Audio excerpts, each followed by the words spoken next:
ಹಿಡ್ಕೊಂಡು ನಡೆಯಬೇಕು, ಅಂತವರು ಮಾತ್ರ ನನ್ನ ಶಿಷ್ಯರಾಗ್ತಾರೆ ಅಂತ ಹೇಳಿ ಇದುವರೆಗೆ ನಾವು ಧ್ಯಾನಿಸ್ತೀವಿ. ಪ್ರಿಯರೇ, ಇವತ್ತು ನಾವು ಧ್ಯಾನಿಸಲು ಹೋಗುವುದು ಲೂಕನ ಶುಭ ಸಂದೇಶ 9ನೇ ಅಧ್ಯಾಯ 28ರಿಂದ ಇರುವ ವಚನಗಳು. 28ರಿಂದ ಬೈಬಲ್ ಅಲ್ಲಿ ತುಂಬಾ ಮುಖ್ಯವಾದ ಒಂದು ಘಟನೆ ನಡೀತಾ ಇದೆ. 28ನೇ ಹೆಡ್ಡಿಂಗ್ ಏನು? ತಾಬೋರ್ ಬೆಟ್ಟದಲ್ಲಿ ರೂಪಾಂತರಗೊಳ್ಳುವ ದಿವ್ಯ ದರ್ಶನ. ಒಂದು ವಿಷಯ, ಯೇಸುವಿನ ದಿವ್ಯ ದರ್ಶನ. ಪ್ರಿಯರೇ, ಇದನ್ನು ಕುರಿತು ನಾವು ಧ್ಯಾನಿಸುವ ಈ ಒಂದು ಹೆಕ್ಟಿಕ್ ಆಗಿರುವ ಅಂದ್ರೆ 5 ರೊಟ್ಟಿಯಿಂದ 5,000 ಜನರಿಗೆ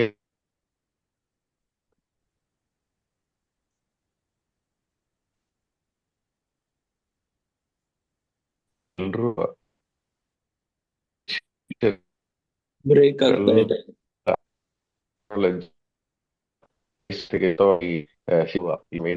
ಸ್ವಾಮಿ ಮಾಡ್ತಾ ಇದ್ದಾನೆ. ಸ್ವಾಮಿ ಬೆಟ್ಟದ ಮೇಲೆ ಬ್ರೇಕ್ ಆಗ್ತಾ ಇದೆ. ಹಲೋ,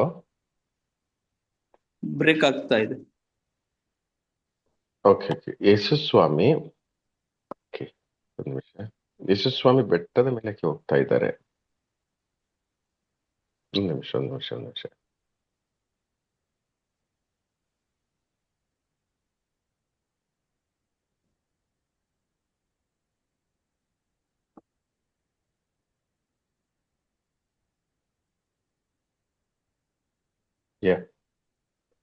ಈಗ ಕ್ಲಿಯರ್ ಇದೆಯಾ? ಹೌದು. ಓಕೆ. ಯೇಸುಸ್ವಾಮಿ ಬೆಟ್ಟದ ಮೇಲೆಗೆ ಹೋಗ್ತಾ ಇದ್ದಾರೆ ಆ ಸಮಯದಲ್ಲಿ. ಬೇರೆ ಬೆಟ್ಟದ ಮೇಲೆಗೆ ಹೋಗುವಾಗ ಈ ಭಾಗಗಳು ಸ್ವಲ್ಪ ನಾವು ಕಲಿಯಬೇಕು. ನೋಡಿ, ಅನೇಕ ಬಾರಿ ನಾವಾಗಿದ್ದರೆ ಈ ಒಂದು ಪರಿಸ್ಥಿತಿಯಲ್ಲಿ 5 ರೊಟ್ಟಿಯಿಂದ 5,000 ಜನರಿಗೆಲ್ಲ ಕೊಟ್ಟಾಗಿದೆ, ಒಂದು ಸೆಟಪ್ ಆಗಿದೆ. ಈ ಸಮಯದಲ್ಲಿ ನಾವಾಗಿದ್ರೆ ಏನ್ ಮಾಡೋರು? ಜನಗಳ ಮಧ್ಯೆನೇ ಇರ್ತಾ ಇದ್ದೀವಿ, ಏನ್ ಒಪಿನಿಯನ್ ಬರ್ತದೆ ನೋಡ್ಬೇಕಲ್ವಾ, ಖುಷಿ ಆಗಲ್ವ ನಮ್ ಬಗ್ಗೆ ಅವ್ರು ಮಾತಾಡ್ತಾರಲ್ಲ, ಮತ್ತೆ ಜಾಲಿ ಅವ್ರ ಜೊತೆ ಏನೇನ್ ಕಮೆಂಟ್ಸ್ ಏನೇನ್ ಇರ್ತದೆ, ಅಪ್ರಿಶಿಯೇಷನ್ ಎಲ್ಲ ಬಯಸ್ತೀವಿ ನಾವ್ ಅಲ್ಲಿ ನಿಂತ್ಕೊಂಡಿರ್ತೀವಿ.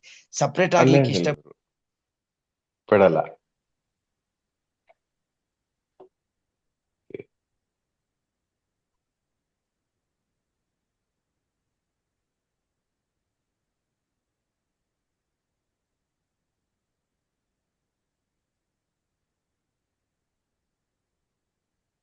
Recording in progress.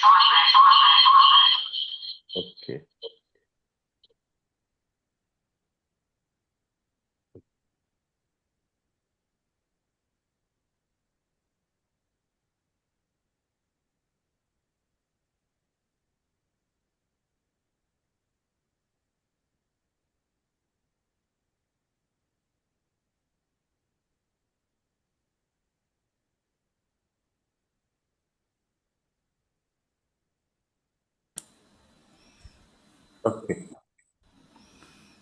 ಪ್ರಿಯರೇ, ಅಲ್ಲಿ ದಯಾಲ್ ಹೇಳಿದ ಹಾಗೆ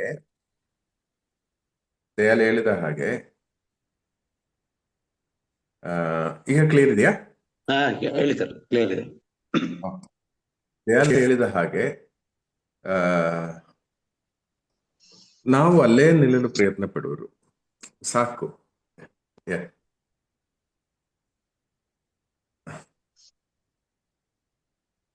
ನಾವು ಅಲ್ಲೇ ಚೆನ್ನಾಗಿದೆ. ಅಲ್ಲಿ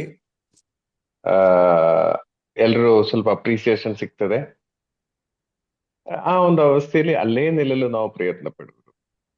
ಆದ್ರೆ ಯೇಸ್ವಾಮಿ ಏನ್ ಮಾಡ್ತಾ ಇದ್ದಾರೆ? ಯೇಸ್ವಾಮಿ ಡೈರೆಕ್ಟ್ ಬೆಟ್ಟದ ಮೇಲೆಗೆ ಹೋಗ್ತಾ ಇದ್ದಾರೆ. ಈ ಬೆಟ್ಟದ ಮೇಲೆಗೆ ಹೋಗುವಾಗ ಏನ್ ಸಂಭವಿಸ್ತಾ ಇದೆ? ಅಲ್ಲಿ ಎಷ್ಟು ಜನರನ್ನ ಕರ್ಕೊಂಡು ಹೋಗ್ತಾ ಇದ್ದಾರೆ? ಬೆಟ್ಟದ ಮೇಲೆಗೆ ಎಷ್ಟು ಜನರನ್ನ ಕರ್ಕೊಂಡು ಹೋಗ್ತಾ ಇದ್ದಾರೆ? 3 ಜನ. ಯೋವಾನ, ಯಾಕೋಬ ಮತ್ತು ಪೇತ್ರ. ಈ 3 ಜನರನ್ನ ಕರ್ಕೊಂಡು ಹೋಗುವಾಗ ಅಲ್ಲಿ ಏನೆಲ್ಲ ಕನ್ಫ್ಯೂಷನ್ ಆಗಿರ್ಬೋದು ಕೆಳಗಡೆ? ಅವ್ರು ಮಾತ್ರ ಕರ್ಕೊಂಡು ಹೋದ್ರು. ಅಲ್ಲಪ್ಪ, ನಾನ್ ತಾನೇ ಅಂದ್ರೆ ಹೇಳ್ಬೋದು, ನಾನ್ ತಾನೇ ಆಕ್ಚುಲಿ ಮೀನ್ ರೊಟ್ಟೆಲ್ಲ ಹೊತ್ಕೊಂಡ್ಬಂದ್ ಕೊಟ್ಟಿದ್ದ ಅವ್ರಿಗೆ, ಹುಡ್ಗನ್ ಕಂಡಿದ್ದಿದ್ ನಾನ್ ತಾನೇ ಅಂತೆಲ್ಲ ಕಮೆಂಟ್ಸ್ ಇರ್ತದೆ. ತುಂಬಾ ಕಮೆಂಟ್ಸ್ ಇರ್ತದೆ ಅಲ್ಲಿ, ತುಂಬಾ ಕನ್ಫ್ಯೂಷನ್ ಇರ್ತದೆ ಅಲ್ಲಿ, ಅಲ್ವಾ? ಈಗ ಕೆಳಗಡೆ ಇವರಿಗೆ ನೋಡಿ ನಮ್ಮನ್ನ ಕೈ ಬಿಟ್ರು, ಇವರಿಗೆ ಫೇವರೆಟ್ಸ್ ಅದು ಇದೆಲ್ಲ ಪ್ರೇರಿ, ಇದೆಲ್ಲ ಕಡೆನೆ ನಡೆಯುವ ವಿಷಯಗಳೇ. ಯಾಕೆ ಈಗ ಕೆಲವೊಮ್ಮೆ ನನಗೆ ಇಷ್ಟ ಇರುವ ವಚನ ನನಗೆ ಸಿಕ್ಕದೇ ಇದ್ರೆ ನನಗೆ ನೋಡಿ ಅವರಿಗೆ ಇಷ್ಟ ಇರುವವರಿಗೆ ಕೊಟ್ರು ಅಂತ ಹೇಳೋ ರೀತಿಗೆ ಇದೆ ಕೆಲವರು. ಓಕೆ, ಇಲ್ಲಿ ತುಂಬಾ ಶಿಷ್ಯರ ಮಧ್ಯೆ ಸ್ವಲ್ಪ ಟೆನ್ಷನ್ ಆಗ್ತಾ ಇದೆ, ಅವರ ಮಧ್ಯೆ ಸ್ವಲ್ಪ ಆ, ಕಸಿ ಬಿಸಿ ಆಗ್ತಾ ಇದೆ. ಆದ್ರೆ 3 ಜನರು ಬೇರೆ ಏನಾಗುತ್ತೆ ಅಂದ್ರೆ, ಒಂದು ಧ್ಯಾನಕ್ಕೆ ಯಾರು ಧ್ಯಾನಕ್ಕೆ ಬನ್ನಿ ಅಂತ ಹೇಳಿ ಕರೆದ್ರೆ ಎಲ್ರು ನಾವು 20 ಜನ ಇದ್ರೆ 20 ಜನ ಹೋಗಕ್ ಆಗಲ್ಲ. ನಾವು ಕೆಲವೊಮ್ಮೆ ಕೆಲವರನ್ನ ಸೆಲೆಕ್ಟ್ ಮಾಡ್ಲೇಬೇಕಾಗುತ್ತೆ. ಖಂಡಿತವಾಗಿ ಆ ಸಮಯದಲ್ಲಿ ಕಸಿವಿಸಿ ಸ್ಟಾರ್ಟ್ ಆಗ್ತದೆ. ಯಾಕೆ ಅವ್ರನ್ನ ಸೆಲೆಕ್ಟ್ ಮಾಡಿದ್ರು? ನಾವು ಕಷ್ಟಪಡ್ತಾ ಇಲ್ವಾ? ನಾವು ಮುಂಜಾನೆ ಎದ್ದೇಳ್ತಾ ಇಲ್ವಾ? ಇದೆಲ್ಲ ಬರುತ್ತೆ.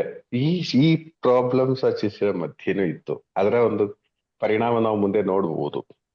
ಓಕೆ, 3 ಶಿಷ್ಯರನ್ನು ಸೆಲೆಕ್ಟ್ ಮಾಡಿ ಅವ್ರು ಬೆಟ್ಟಕ್ಕೆ ಹೋಗ್ತಾ ಇದ್ದಾರೆ. ಪ್ರಿಯರೇ, ನಿಜ ಹೇಳ್ತೀನಿ, ನಾವು ಪ್ರಾರ್ಥನೆಯಲ್ಲಿ ಬೆಳೆಯಬೇಕಾದ್ರೆ ನಮ್ ಜೊತೆಗೆ ಇರುವವ್ರನ್ನ ಕೆಲವರನ್ನಾದ್ರೂ ಕರ್ಕೊಂಡು ಹೋಗಿ ಈ ಒಂದು ಅವಸ್ಥೆ ನಮ್ಗೆ ಇರ್ಲೇಬೇಕು.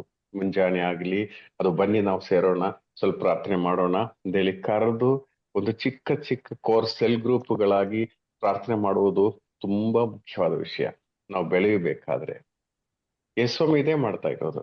ಆ ಒಂದು ಚಿಕ್ಕ ಸೆಲ್ ಗ್ರೂಪ್, ದೊಡ್ಡ ಪ್ರೇಯರ್ ಗ್ರೂಪ್ ಇರ್ತದೆ, ಅದರಲ್ಲೂ ಒಂದು ಚಿಕ್ಕ ಸೆಲ್ ಗ್ರೂಪ್, ಈ ಸೆಲ್ ಗ್ರೂಪ್ ಅನ್ನು ಕರ್ಕೊಂಡು ಹೋಗಿ ಅವರು ಬೆಟ್ಟದ ತುದಿಗೆ ಹೋಗ್ತಾ ಇದ್ದಾರೆ, ಬೆಟ್ಟಕ್ಕೆ ಹೋಗ್ತಾ ಇದ್ದಾರೆ 3 ಶಿಷ್ಯರು. ಓಕೆ ಪ್ರಿಯರೇ, ಅವರ ಜೀವನದಲ್ಲಿ, ಯೇಸುಸ್ವಾಮಿಯ ಜೀವನದಲ್ಲಿ, ಈ ಬಹಿರಂಗ ಜೀವನದಲ್ಲಿ ಅತಿ ಮುಖ್ಯವಾದ ಒಂದು ವಿಷಯ ಇಲ್ಲಿ ನಡೀತಾ ಇದೆ. ಏನ್ ನಡೀತಾ ಇದೆ? ಯೇಸುಸ್ವಾಮಿ ರೂಪಾಂತರಗೊಳ್ಳುತ್ತಾ ಇದ್ದಾರೆ, ಮಹಿಮೆಯನ್ನು ಪಡೀತಾ ಇದ್ದಾರೆ. ಇಲ್ಲಿ ಯೇಸುಸ್ವಾಮಿ ರೂಪಾಂತರಗೊಳ್ಳುವಾಗ ಆ ಅವರು ಪ್ರಾರ್ಥಿಸುತ್ತಾ ಇದ್ದಾರೆ. ಸೊ ಇದರಲ್ಲಿ ನಾವು ಅರ್ಥ ಮಾಡ್ಬೇಕಾದ ಒಂದು ವಿಷಯ ಏನಂದ್ರೆ, ಪ್ರಿಯರೇ, ನಾವು ತುಂಬಾ ಬಿಸಿ ಶೆಡ್ಯೂಲ್ ಅಲ್ಲಿ ಇರುವ ವ್ಯಕ್ತಿಗಳಾಗಿದ್ದರು ಏನ್ ಮಾಡ್ಬೇಕು? ನಮಗೂ ಬೇಕು ಒಂದು ಸೆಲ್ ಗ್ರೂಪ್, ನಮಗೂ ಬೇಕು ಪ್ರಾರ್ಥನೆ ಮಾಡಲು ಒಂದು ಅವಸ್ಥೆ. ಪ್ರಿಯರೇ, 24 hours ಈ Zoom ನಮ್ಗೆ ಈ ಬೆಳಿಗ್ಗೆ ಒಂದು ಬಿಟ್ರೆ ಫ್ರೀ ಇದೆ. ಯಾರಿಗಾದರೂ, ಈಗ ನಿಮ್ ಪಕ್ಕದಲ್ಲಿರುವವರೇ ಆಗ್ಬೇಕಂತಿಲ್ಲ, ಯಾರಿಗಾದರೂ ನಾನೊಂದು 2-3 ಜನ ಸೇರಿ ಪ್ರಾರ್ಥನೆ ಮಾಡ್ತೀವಿ ಅಂತ ಹೇಳಿದ್ರೆ ಅದಕ್ಕೆ ಆ ಬ್ರದರ್ ಬರ್ಬೇಕು, ಈ ಸಿಸ್ಟರ್ ಬರ್ಬೇಕಂತ ಯೋಚನೆ ಮಾಡ್ಬೇಡಿ. ಬನ್ನಿ, ನೀವು ಬನ್ನಿ ಎಂದೇಳಿ ಒಂದು ಅರ್ಧ ಗಂಟೆ ಪ್ರಾರ್ಥನೆ ಮಾಡಲು ನಿಮ್ಗೆ ಅವಕಾಶ ಇಲ್ಲ ಅಂತ ಹೇಳಕ್ಕೆ ಆಗಲ್ಲ. ಎಲ್ಲ ಸಂವಿಧಾನಗಳು ಇದೆ. ಸೊ ಅದರಿಂದ ದಯವಿಟ್ಟು ಉಪಯೋಗಿಸಿ, ದಯವಿಟ್ಟು ಪ್ರಾರ್ಥನೆ ಮಾಡಿ, ದಯವಿಟ್ಟು ಇನ್ಫಾರ್ಮ್ ಮಾಡಿ. ಯಾಕಂದ್ರೆ ಬೇರೆ ಯಾರಾದ್ರೂ ಇದ್ರೆ ಮತ್ತೆ ನಾವು ಆಫ್ ಮಾಡಿದ್ರೆ ಹೇಳಕ್ಕಾಗಲ್ಲ. ಇಂಥ ಟೈಮಲ್ಲಿ ನಾವು ಸೇರ್ತಾ ಇದ್ದೀವಿ, ಸೇರಿ ಅದು ನಾವು ಬೆಟ್ಟಕ್ಕೆ ಹೋಗುವಂತ ಅವಸ್ಥೆ ಆಗಿದೆ. ಖಂಡಿತವಾಗಿ ಈ ರೀತಿ ನಾವು ಸೇರಿ ಪ್ರಾರ್ಥನೆ ಮಾಡುವಾಗ ಏನಾಗ್ತದೆ? ದೇವರ ಸಾನ್ನಿಧ್ಯವು ನಮ್ಮ ಮಧ್ಯೆ ಇಳಿದು ಬರುತ್ತೆ. ಗ್ಯಾರಂಟಿ. ನಿಜ ಹೇಳ್ತೀನಿ, ಪರ್ಸನಲ್ ಪ್ರೇಯರ್ ಬೇಕೇ ಬೇಕು. ಅಟ್ ದ ಸೇಮ್ ಟೈಮ್ ನಮ್ಗೆ ಒಂದು ಸೆಲ್ಫ್ ಪ್ರೇಯರು ಸಹ ನಮ್ಗೆ ಬೇಕು. ಚಿಕ್ಕದಾಗಿ ಒಂದು ವಾರಕ್ಕೆ ಒಮ್ಮೆ ಆದ್ರೂ ನೀವು ಎಲ್ರು ಒಂದು 3-4 ಜನ ಸೇರಿ ನೀವು ವೈಯಕ್ತಿಕವಾಗಿ 3 ಜನ 4 ಜನ ಜೊತೆಗೆ ನೀವು ಪ್ರಾರ್ಥಿಸುವಾಗ ಪ್ರಿಯ ಅದರಲ್ಲಿರುವ ಒಂದು ಶಕ್ತವಾದ ಅಭಿಷೇಕ ಪ್ರಿಯರೇ ತುಂಬಾ ಮಹತ್ತರವಾಗಿರುತ್ತದೆ. ಓಕೆ, ಏಕೆಂದ್ರೆ ನೀವು ಯೋಚನೆ ಮಾಡುವುದು, ಇದು ಯಾರು ಇಲ್ಲ. ಶಶಿಕಲಾ ಸಿಸ್ಟರ್ ಯೋಚನೆ ಮಾಡುದು, ಅಂಬಿಕಾಪುರದಲ್ಲಿ ನನ್ಗೆ ಯಾರು ಇಲ್ಲ ಜೊತೆಗೆ ಪ್ರಾರ್ಥನೆ ಮಾಡಲು. ದೇವರು ನಮಗೆ ಇದೊಂದು ಕೊಟ್ಟಿದ್ದಾರೆ, ಉಪಯೋಗಿಸಿ. ಪರ್ಸನಲ್ ಆಗಿ ಆ ಒಂದು ಸಿಸ್ಟಿಗೆ, ಈ ಒಂದು ಸಿಸ್ಟಿಗೆ ಯಾರಿಗೆ ನೀವು ಸೇರಿ ನಾವು ಇಂಥ ಟೈಮಲ್ಲಿ ಪ್ರಾರ್ಥನೆ ಮಾಡಬಹುದಾ? ಸರಿ ಮಾಡಿ. ಪ್ರಿಯರೇ, ಈ ಒಂದು ತಾಬೋರ್ ಅನುಭವ ನಮ್ಮ ಒಬ್ಬೊಬ್ಬರ ಜೀವನದಲ್ಲೂ ಬರುತ್ತದೆ. ಸೊ ತುಂಬಾ ಬಿಸಿ ಶೆಡ್ಯೂಲ್ ಆದರೂ ಅದರ ಮಧ್ಯೆ ಸೇರಿ ಪ್ರಾರ್ಥನೆ ಮಾಡಲು ನಿಮ್ಗಿರ್ಬೇಕು ಒಂದು ಚಿಕ್ಕ ಗುಂಪು, ನಿಮ್ಗಿರ್ಬೇಕು ಒಂದು ಪ್ರಾರ್ಥನೆಯ ಸಮಯ. ಸೊ ಪ್ರಿಯರೇ, ಇದು ಮುಖ್ಯ. ದೇವರು ಇದು ನಮ್ಗೆ ಈ ಒಂದು ಸಂಭವದಲ್ಲಿ ಇದು ತೋರಿಸ್ತಾ ಇದ್ದಾರೆ. ನಾನು ತುಂಬಾ ಬಿಸಿ ಆಗಿದ್ರೆ ಅಂತ ಹೇಳಕ್ಕಾಗಲ್ಲ. ನನ್ಗೆ ಯಾರು ಇಲ್ಲ ಜೊತೆಗೆ ಪ್ರಾರ್ಥನೆ ಮಾಡಕ್ಕಂತನೂ ಹೇಳಕ್ಕಾಗಲ್ಲ. ಶಶಿಕಲಾ ಸಿಸ್ಟರ್ ಹೇಳಿದ್ರೆ ಅಟ್ಲೀಸ್ಟ್ 3-4 ಜನ ನಿಮ್ ಕೈಗೆ ಸಿಗ್ತಾರೆ, ಬನ್ನಿ ಪ್ರಾರ್ಥನೆ ಮಾಡೋಣ ಅಂತ ಹೇಳಿ. ಓಕೆ, ಸೊ ಅದರಿಂದ ಇದು ಮಾತ್ರ ಬೇಕೇ ಬೇಕು. ಯೇಸುಸ್ವಾಮಿ ಆ ಬಿಸಿ ಶೆಡ್ಯೂಲ್ ಅಲ್ಲೂ ದೇವರ ಸಾನ್ನಿಧ್ಯಕ್ಕಾಗಿ ಬೆಟ್ಟದ ಮೇಲೆ ಹೋಗ್ತಾ ಇದ್ದಾರೆ. ಶಿಷ್ಯರಾಗಿರೋ ನಾವು ಒಬ್ಬೊಬ್ರು ಇದು ಮಾಡ್ಲೇಬೇಕು. ಓಕೆ, ಬೆಟ್ಟದ ಮೇಲೆ ಹೋಗಿ ಪ್ರಾರ್ಥನೆ ಮಾಡುವಾಗ ಏನ್ ಸಂಭವಿಸ್ತು? ರೂಪಾಂತರ ಹೊಂದುತ್ತಾ ಇದ್ದಾರೆ. ಮುಖ ಭಾವವನ್ನು ವ್ಯತ್ಯಾಸ ಆಗ್ತಾ ಇದೆ. ಒಂದು ಸೃಷ್ಟಿಯಾಗಿ ಮಾರ್ಪಾಡಾಗ್ತಾ ಇದ್ದಾರೆ. ಪ್ರಿಯರೇ, ನಮಗೂ ಬೇಕಾಗಿರುವುದಿದ್ದೇನೆ. ನಾವು ಬೆಳಿಗ್ಗೆಯಿಂದ ಸಾಯಂಕಾಲದವರೆಗಿರೋ ನಮ್ಮ ರೂಪ ಒಂದು ಬೇರೆ ಇದೆ. ನಮ್ಮ ಫೇಸ್, ನಮ್ಮ ಒಂದು ಮಾಸ್ಕ್ ಇಟ್ಟಿರುವಂತ ಜೀವನ ಇದೆ. ಆಫೀಸಲ್ಲಾದ್ರೆ ಆಫೀಸರು, ಟೀಚರ್ ಆದ್ರೆ ಟೀಚರ್, ನಮ್ಗೊಂದು ಪ್ರತ್ಯೇಕ ರೂಪವಿದೆ. ಆ ಒಂದು ಅವಸ್ಥೆಯಲ್ಲಿ ನಾವು ಮನೆಗೆ ಬರುವಾಗ ಕೆಲವೊಮ್ಮೆ ನಾವು ಟೀಚರ್ ಆಗಿನೇ ಮನೆಯಲ್ಲೂ ಇರ್ತೀವಿ. ಅಲ್ಲಿ ಸಮಸ್ಯೆ ಜಾಸ್ತಿ ಆಗುತ್ತೆ, ಆಗ್ತದೆ. ಇಲ್ಲಿಂದ ಪ್ರಾರ್ಥನೆ ಮಾಡುವಾಗ ಈ ರೂಪವೆಲ್ಲ ಹೋಗಿ ನಿಜವಾದ ಒಂದು ರೂಪವನ್ನು ದೇವರು ನಮ್ಗೆ ಕೊಡುವರು. ಯೇಸುಸ್ವಾಮಿ ರೂಪಾಂತರ ಹೊಂದಿದರು. ರೂಪಾಂತರ ಹೊಂದಿದಾಗ ಏನ್ ಸಂಭವಿಸ್ತು? ಯಾರೆಲ್ಲ ಅಲ್ಲಿಗೆ ಇಳಿದು ಬರ್ತಾ ಇದ್ದಾರೆ? ಮೋಶೆ, ಎಲಿಯಾ. ಮೋಶೆ ಮತ್ತು ಏಲಿಯ ಅಲ್ಲಿಗೆ ಇಳಿದು ಬರ್ತಾ ಇದ್ದಾರೆ. ಪ್ರಿಯರೇ, ಈ ಅನುಭವ ನಮ್ಮ ಸೆಲ್ ಗ್ರೂಪ್ಗಳಲ್ಲಿ ಸಂಭವಿಸ್ತದೆ. ಮೋಶೆ ಆಗಿರ್ಬೇಕಂತಿಲ್ಲ. ತಾಯಿ ಮರಿಯಳ ಪ್ರಸನ್ನತೆ ಬರುತ್ತದೆ, ಸಂತ ಜೋಸೆಫರ ಪ್ರಸನ್ನತೆ ಬರುತ್ತೆ ನಾವು ಪ್ರಾರ್ಥನೆ ಮಾಡುವಾಗ. ಯೇಸುಸ್ವಾಮಿ ನಮ್ಮ ಮಧ್ಯೆ ಇರುವ ಅನುಭವ ಉಂಟಾಗ್ತದೆ. ಆ ತಾಬೋರ್ ಬೆಟ್ಟದಲ್ಲಿ ಏಲಿಯ ಮತ್ತು ಮೋಶೆ ಇಳಿದು ಬಂದರೆ, ಆ ಕಾಲದಲ್ಲಿ ಹಳೆ ಒಡಂಬಡಿಕೆ ಟಾಪ್ ಹೀರೋಸ್ ಇಳಿದು ಬಂದರೆ, ಈಗ ನಾನು ನೀವು ಪ್ರಾರ್ಥನೆ ಮಾಡುವಾಗ ಹೊಸ ಒಡಂಬಡಿಕೆಯ ಟಾಪ್ ಹೀರೋಯಿನ್ಸ್ ಇಳಿದು ಬಂದೇ ಬರುವರು. ಖಂಡಿತವಾಗಿಯೂ ತಾಯಿ ಮರಿಯಲ ಪ್ರಸನ್ನತೆ ಬಂದೇ ಬರುತ್ತದೆ. ನಾವು ಪ್ರಾರ್ಥಿಸಬೇಕು. ಫಸ್ಟ್ ಟೈಮ್ ನಾವು ಪ್ರಾರ್ಥನೆ ಮಾಡುವಾಗ ಅಯ್ಯೋ ನನ್ನ ತಾಯಿ ಮರಿಯಲ್ನ ಕಾಣಲೇ ಇಲ್ಲಲ್ಲ ಅಂತ ಹೇಳಿ ಪ್ರಯೋಜನ ಇಲ್ಲ. ನಾವು ದಾಹದಿಂದ ಮತ್ತೆ ಮತ್ತೆ ಪ್ರಾರ್ಥಿಸ್ತಾ ಇರುವಾಗ ಈ ಕಾರ್ಯ ನಡೆಯುತ್ತದೆ. Praise the lord. ಸೊ ಪ್ರಾರ್ಥನೆ ಮಾಡುವಾಗ ಅವರ ರೂಪವನ್ನು ಬದಲಾವಣೆ ಆಯಿತು. ಏಲಿಯ ಮತ್ತು ಮೋಶೆ ಪ್ರತಿಷ್ಠರಾಗಿ ಏನನ್ನ ಕುರಿತು ಮಾತನಾಡಿದರು? ಯೇಸುವಿನ ಮರಣ ಪುನರುತ್ಥಾನ. ಯೇಸುವಿನ ಮರಣ ಪುನರುತ್ಥಾನವನ್ನು ಕುರಿತು ಮಾತನಾಡಿದರು. ಪ್ರಿಯರೇ, ನಾವು ಪ್ರಾರ್ಥನೆ ಮಾಡುವ ಯೇಸುವಿನ ಮರಣ ಪುನರುತ್ಥಾನವಾಗಿದೆ. ಅವರ ಮೇನ್ ಟಾರ್ಗೆಟ್, ಅವರ ಭೂಮಿಗೆ ಬರಲು ಕಾರಣವಾಗಿರುವ ಮುಖ್ಯ ಉದ್ದೇಶ ಯೇಸುವಿನ ಮರಣ ಪುನರುತ್ಥಾನವಾಗಿತ್ತು. ಈ ಮುಖ್ಯ ಉದ್ದೇಶವನ್ನು ಕುರಿತು ಪ್ರಿಯರೇ, ಆ ಸುತ್ತಮುತ್ತಲು ಇರುವವರ ಜೊತೆಗೆ ಎಲ್ಲ ಅವರು ಚರ್ಚೆ ಮಾಡುವುದು ಮೋಶೆ ಮತ್ತು ಏಲಿಯ ಜೊತೆಗೆ. ಅಂದ್ರೆ ಸ್ವರ್ಗದ ಒಂದು ಪ್ಲಾನೇ ಆಗಿದೆ ಈ ಒಂದು ಮರಣ ಪುನರುತ್ಥಾನ.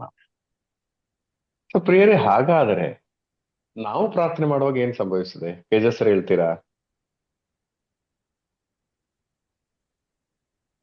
ಸ್ವರ್ಗನೇ ನಮ್ಮ ಹತ್ರ ಇರ್ತದೆ. ಸ್ವರ್ಗವೇ ನಮ್ಮ ಹತ್ರ ಬರುತ್ತಾರೆ. ಅದಾದ್ಮೇಲೆ ಏನ್ ಚರ್ಚೆ ನಡೆಯುತ್ತದೆ? ಮೇನ್ ಆಗಿ ಈ ನೆಕ್ಸ್ಟ್ ಏಸು ಬರುವುದ ಬಗ್ಗೆ ಚರ್ಚೆ. ನಮ್ಮ ಜೀವನದಲ್ಲಿ ನಡೆಯಬೇಕಾದ ಆ ಮುಖ್ಯ ಉದ್ದೇಶ, ಪಿತನ ಮುಖ್ಯ ಉದ್ದೇಶ, ಸ್ವರ್ಗದ ಮುಖ್ಯ ಉದ್ದೇಶ ಏನಿದೆ? ಬರೀ ಕೆಲಸ ಮಾಡ್ಬೇಕಂದಲ್ಲ, ಬರೀ ಆಸ್ತಿ ಮಾಡ್ಬೇಕಂದಲ್ಲ, ಬಗ್ಗೆ ನಮ್ಮನ್ನು ಭೂಮಿಗೆ ದೇವರು ಕಳಿಸಿರುವ ಆ ಮುಖ್ಯ ಉದ್ದೇಶವನ್ನು ಈ ಒಂದು ಚರ್ಚೆ ನಮ್ಮ ಪ್ರಾರ್ಥನೆಯ ಮಧ್ಯೆ ನಡೆಯುತ್ತದೆ. Praise the lord. ಪ್ರಾರ್ಥನೆ ಮಾಡದಿರುವಾಗ ನಮ್ಮ ಚರ್ಚೆ ಎಲ್ಲ ಬೇರೆ ಬೇರೆ ವಿಷಯಗಳಾಗ್ತದೆ. ಅದೇ ಮುಖ್ಯ ಉದ್ದೇಶ ಆಗಿರಲ್ಲ, ಖಂಡಿತವಾಗಿ ಆಗಿರಲ್ಲ.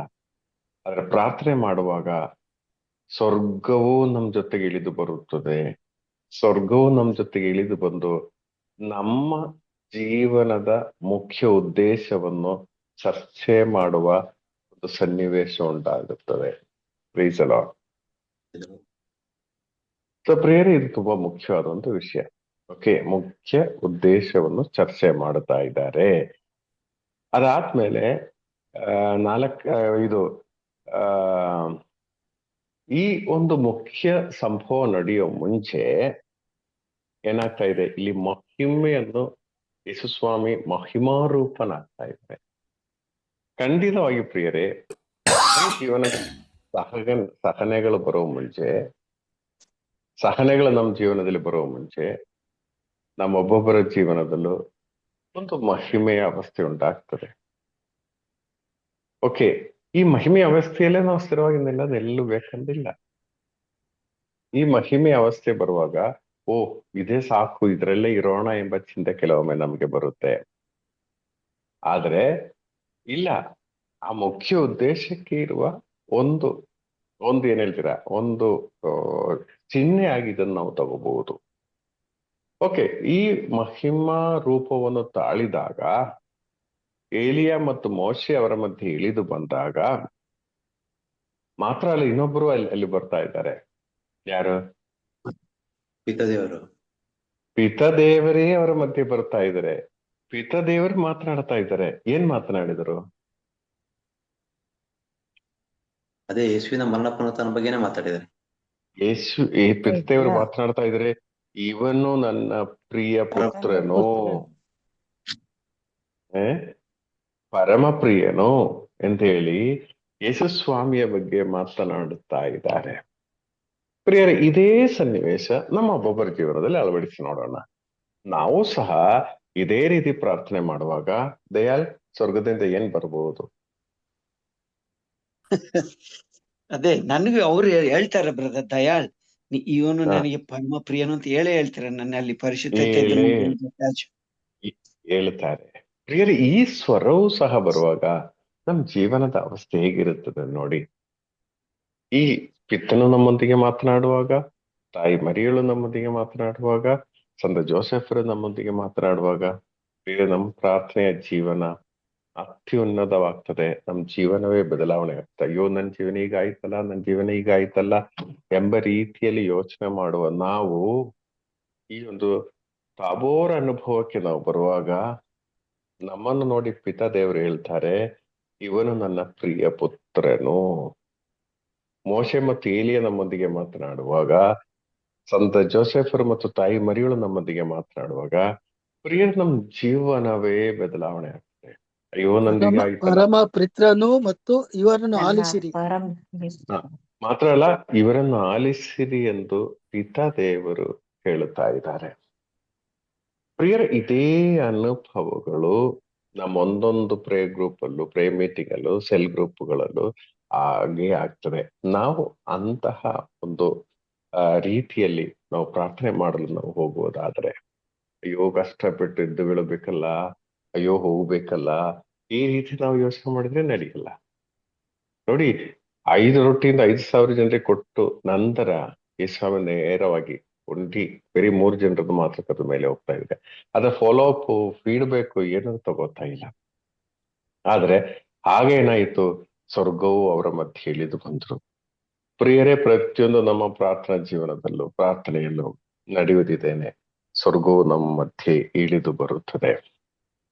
ಪಿತಾದೇವನು ನಮ್ಮೊಂದಿಗೆ ಮಾತನಾಡುವರು, ಯೇಸು ಸ್ವಾಮಿ ನಮ್ಮೊಂದಿಗೆ ಮಾತನಾಡುವರು, ತಾಯಿ ಮರಿಯಳು, ಸಂತ ಜೋಸೆಫರು, ಸಂದರುಗಳು ನಮ್ಮೊಂದಿಗೆ ಮಾತನಾಡುವರು. ಓಕೆ, ಸೊ ಇದು ನಾವು ಅನುಭವಿಸಬೇಕು. ಇದು ಅನುಭವಿಸಿದರೆ ಮತ್ತೆ ನಾವು ನಿದ್ರೆ ಮಾಡಕ್ಕಾಗಲ್ಲ. ಇದು ಅನುಭವಿಸಿದರೆ ಮತ್ತೆ ನಾವು ಪ್ರಾರ್ಥನೆ ಮಾಡದೇ ಇರಕ್ಕಾಗಲ್ಲ. ಇದು ಅನುಭವಿಸದೇ ಇರುವಾಗ ಏನಾಗ್ತದೆ, ಅಯ್ಯೋ ಪ್ರಾರ್ಥನೆ ಅಂದ್ರೆ ಬೋರ್ ಆಗ್ತದೆ, ಪ್ರಾರ್ಥನೆ ಬಗ್ಗೆ ಮಾತನಾಡುವಾಗ ಒಂಥರ ಕೋಪ ಬರುತ್ತೆ. ಇದು ನಾವು ಅನುಭವಿಸಬೇಕು. ಅನುಭವಿಸುವಾಗ ಅಯ್ಯೋ ಪ್ರಾರ್ಥನೆ ಇದೆ ಅಂತ ಹೇಳುವಾಗ ಯಾರಿಗೂ ಅಲರ್ಜಿನೂ ಆಗಲ್ಲ. ಸೊ ಪ್ರಿಯರೇ, ಇದು ತುಂಬಾ ಮುಖ್ಯವಾದ ಒಂದು ವಿಷಯ. ನಾವು ಖಂಡಿತವಾಗಿಯೂ ಈ ಒಂದು ಅನುಭವದೆಡೆಗೆ ಬರಬೇಕು. ಈ ಒಂದು ಅನುಭವದೆಡೆಗೆ ಬರದೆ ನಾವು ಪ್ರಾರ್ಥನೆ ಮಾಡುವರು ಎಂದು ಹೇಳಿ ಪ್ರಯೋಜನ ಇಲ್ಲ. ಮಾತ್ರವಲ್ಲ, ಇದು ಒಂದಿನ ಅಲ್ಲ, ಒಂದಿನ 1947 ನಾನು ಪ್ರಾರ್ಥನೆ ಮಾಡಿದ್ದೆ ಅಂತ ಹೇಳಿನೂ ಪ್ರಯೋಜನ ಇಲ್ಲ. ಈಗ ನಾನೇನಿದ್ದೇನೆ, ಈಗ ನಾನು ಪ್ರಾರ್ಥನೆ ಮಾಡ್ತಾ ಇದೀವೋ ಅದರಲ್ಲೇ ನಾನು ಮುಂಚೆಲ್ಲ ಪ್ರಾರ್ಥನೆ ಮಾಡಿದೆ ಅಂತ ಹೇಳಿ ಪ್ರಯೋಜನ ಇಲ್ಲ. ಈಗ ಈ ಒಂದು ಅನುಭವ, ಇದೊಂದು ನಿರಂತರ ಅನುಭವ ಆಗ್ಬೇಕು ನಮ್ಮ ಜೀವನದಲ್ಲಿ.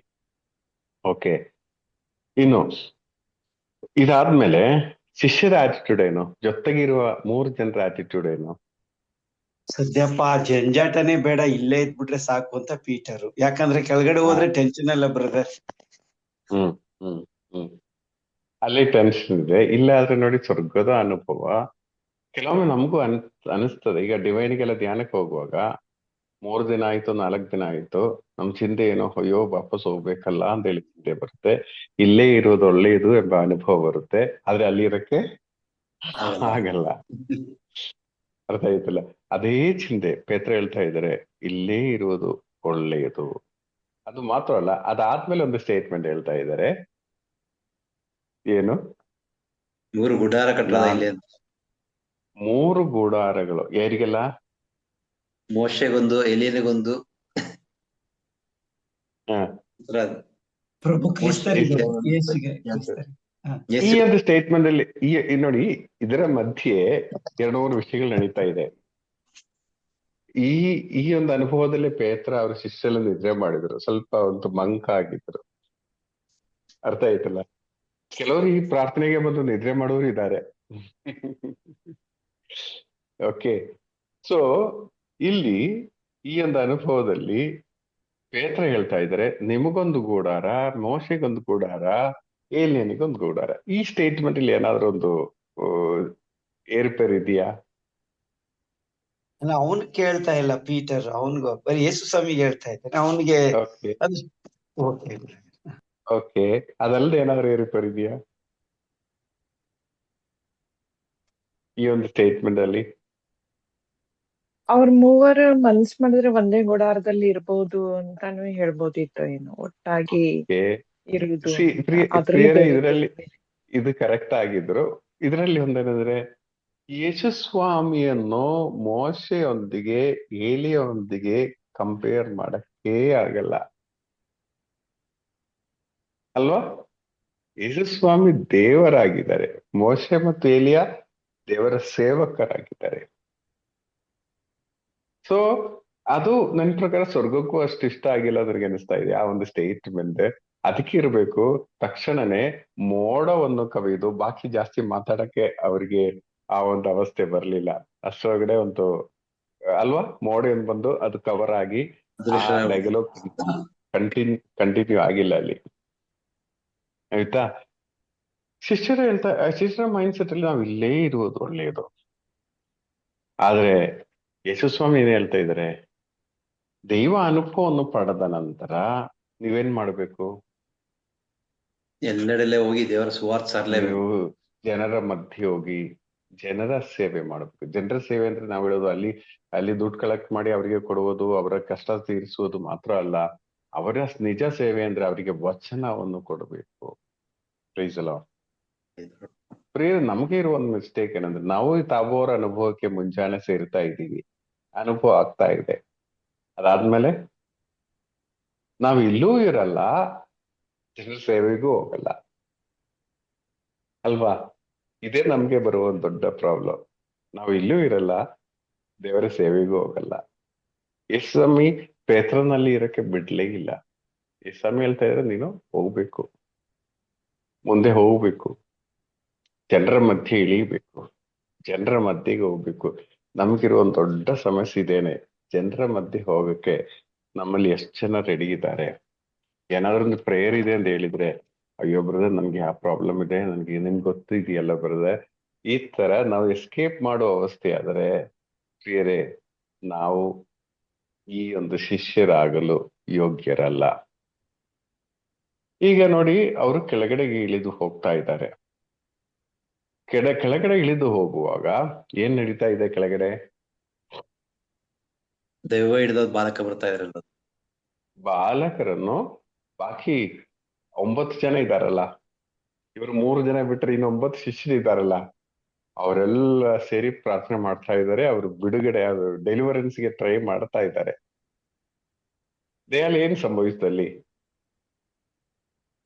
ಅವ್ರಿಗೆ ಅವ್ರನ್ನ ಸ್ವಸ್ಥಪಡಿಸ್ಲಿಕ್ಕೆ ಆಗ್ತಾ ಇಲ್ಲ, ಅವ್ರಿಗೆ ಗುಣ ಪಡ್ಲಿಕ್ಕೆ ಅವ್ರಿಗೆ. ಯಾಕಂದ್ರೆ ಅವ್ರಿಗೆ ಗೊಂದಲ ಇದೆ ಬ್ರದರ್, ನಮ್ಮನ್ ಬಿಟ್ಟು ಹೋದ್ರಲ್ಲ, ಎಲ್ಲಿ ಹೋದ್ರು? ಹಾ. ಇದೇ ಗೊಂದಲ ಅವ್ರಿಗೆ. ಪ್ರಾರ್ಥನೆ ಮಾಡೋ ಮನ್ಸಿಲ್ಲ, ನಮ್ಮನ್ನ ಯಾಕೆ ಬಿಟ್ರು, ಅವ್ರನ್ನ ಮಾತ್ರ ಯಾಕೆ ಕರ್ಕೊಂಡ್ರು? ಈ ಗೊಂದಲದಲ್ಲಿ ಅವ್ರಿಗೆ ಏನು ಪ್ರಾರ್ಥನೆ ಮಾಡಕ್ ಆಗಿಲ್ಲ. ಅಲ್ಲಿ ಅದ್ಭುತ.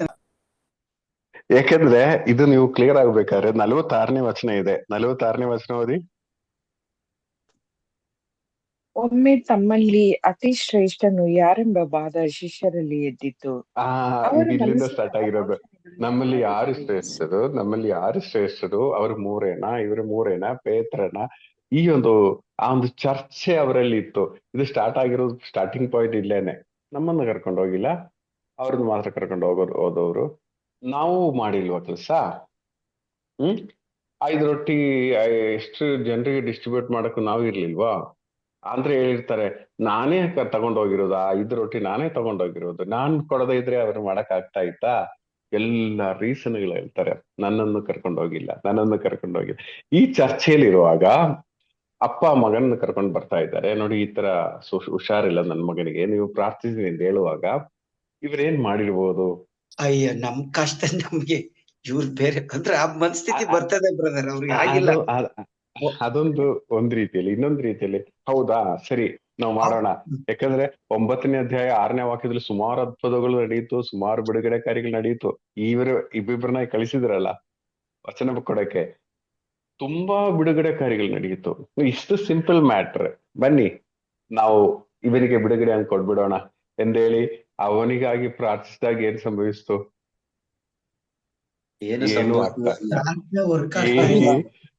ಏನು ಆಗ್ತಾ ಇಲ್ಲ. ಇದು ಯಾಕೆ ಏನು ಆಗ್ತಾ ಇಲ್ಲ? ಇವರಲ್ಲಿ ಆ ಪರಿಶುದ್ಧಿ ಇಲ್ಲದಿರೋ ಪರಿಸ್ಥಿತಿ ಆಯ್ತು. ಇವ್ರ ಮನಸ್ಸಿನಲ್ಲಿ ಒಂಥರ ವೈರಾಗ್ಯ, ಕೋಪ, ಈ ಅವಸ್ಥೆಯಲ್ಲಿ ಅವ್ರು ಪ್ರಾರ್ಥನೆ ಮಾಡಿದಾಗ ಏನೂ ಅಲ್ಲಿ ನಡೀತಾ ಇಲ್ಲ. ಬೇರೆ ನಮ್ಮ ಜೀವನದಲ್ಲೂ ಹೀಗೇನೆ. ಮನೆಯಲ್ಲಿ ಕೋಪದಿಂದ ಅವರಿಗಾಗಿ ಪ್ರಾರ್ಥನೆ ಮಾಡುವಾಗ, ಅಯ್ಯೋ, ಗಂಡನಿಗಾಗಿ ಪ್ರಾರ್ಥನೆ ಮಾಡುವಾಗ, ಮಕ್ಕಳಿಗಾಗಿ ಪ್ರಾರ್ಥನೆ ಮಾಡುವಾಗ ಒಂದ್ ಕಡೆ ಉದ್ಧಾರ ಆಗಲ್ಲ ಅಂತ ಹೇಳ್ತೀವಿ, ಇನ್ನೊಂದ್ ಕಡೆ ಸ್ವಾಮಿ ಅನುಗ್ರಹಿಸಿ ಅಂತ ಹೇಳ್ತೀವಿ. ಎಲ್ಲಿ ಕಾರ್ಯ ನಡೆಯಕ್ಕಾಗುತ್ತೆ? ಈ ಶಿಷ್ಯರ ಮನಸ್ಸಿನಲ್ಲಿ ಗೊಂದಲ ಇರುವಾಗ ಇವರು ಪ್ರಾರ್ಥನೆ ಮಾಡ್ತಾ ಇದ್ದಾರೆ. ಎಲ್ಲಾ ರೀತಿಯಲ್ಲೂ ಟ್ರೈ ಮಾಡಿರ್ಬೋದು, ಯಾಕಂದ್ರೆ ಟ್ಯಾಕ್ಟಿಕ್ಸ್ ಗೊತ್ತಿದೆ. ಯಾಕಂದ್ರೆ ಕೆಲವರಿಗೆ ಡೆಲಿವರೆನ್ಸ್ ಟ್ಯಾಕ್ಟಿಕ್ಸ್ ಗೊತ್ತಿದೆ. ಈ ರೀತಿ ಪ್ರಾರ್ಥನೆ ಮಾಡ್ಬೋದಾ? ಕೂದಲು ಹಿಡಿಬೇಕಾ, ಕೋಲಿಂದ ಹೊಡಿಬೇಕಾ, ಬೈಬೇಕಾ? ಈ ಈ ಕೆಲವು ಟ್ಯಾಕ್ಟಿಕ್ಸ್ ಎಲ್ಲ ಕೆಲವು ಇದು ಟೆಕ್ನಿಕ್ಸ್ ಇದೆ.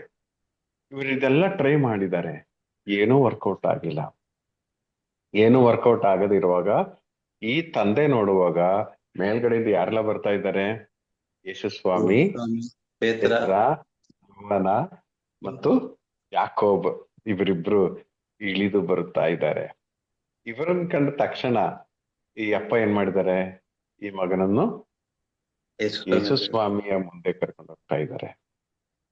ಪ್ರಿಯರು, ಯೇಸುಸ್ವಾಮಿ ಮುಂದೆ ಕರ್ಕೊಂಡು ಹೋಗಿದ ತಕ್ಷಣನೇ ಯೇಸುಸ್ವಾಮಿ ಅವರಿಗೆ ಸೌಖ್ಯ ಕೊಟ್ಟರು. ಯೇಸುಸ್ವಾಮಿಯ ಜೀವನದಲ್ಲಿ ಇಂತಹ ಒಂದು ಬೇಡದಿರುವಂತ ಚರ್ಚೆ ಇಲ್ಲೂ ನಡೆಯೋದು ನಾವು ಕಾಣ್ತಾ ಇಲ್ಲ. ಯೇಸುಸ್ವಾಮಿಯ ವೈಯಕ್ತಿಕ ಜೀವನದಲ್ಲೂ ಅವರು ಪಿತನೊಂದಿಗೆ ಚರ್ಚೆ ಮಾಡ್ತಾ ಇದ್ದಾರೆ. ಅವ್ರಿಗೆ ಯಾವ ಗೊಂದಲ ಇಲ್ಲ. ಓಕೆ, ನಾನ್ ದೊಡ್ಡವನು, ನೀವು ದೊಡ್ಡವನೆಂದು ಚಿಂತೆಯೇ ಇಲ್ಲ. ಅದರಿಂದ ಏನಾಯ್ತು? ಯೇಸುಸ್ವಾಮಿ ಹತ್ತಿರದಲ್ಲಿ ಸೈತಾನನು ಅಲ್ಲಿಂದ ಅವರ ಮುಂದೆ ನಿಲ್ಲಕ್ಕಾಗದೆ ಅವರು ದೂರ ಹೋಗ್ತಾ ಇದ್ದಾರೆ. ಅಲ್ಲಿ ಸೌಖ್ಯ ಉಂಟಾಗ್ತಾ ಇದೆ. ಯೇಸುಸ್ವಾಮಿಯ ಪ್ರತ್ಯೇಕತೆ ಏನು? ಬೆಟ್ಟದ ಮೇಲೆ ಮಹತ್ವವನ್ನು ಅನುಭವಿಸಿದ ಅವರು ಬೆಟ್ಟದ ಮೇಲೆ ಮನುಷ್ಯನ ವೇದನೆಯಲ್ಲೂ ಪಾಲ್ಗೊಳ್ಳುತ್ತಾ ಇದ್ದಾರೆ. ಒಂದು ದೇವ ಸೇವೆ ಮಾಡೋ ಒಬ್ಬರು ಮಾಡಬೇಕಾಗಿರುವ ಮುಖ್ಯವಾದ ಒಂದು ವಿಷಯ ಇದಾಗಿದೆ.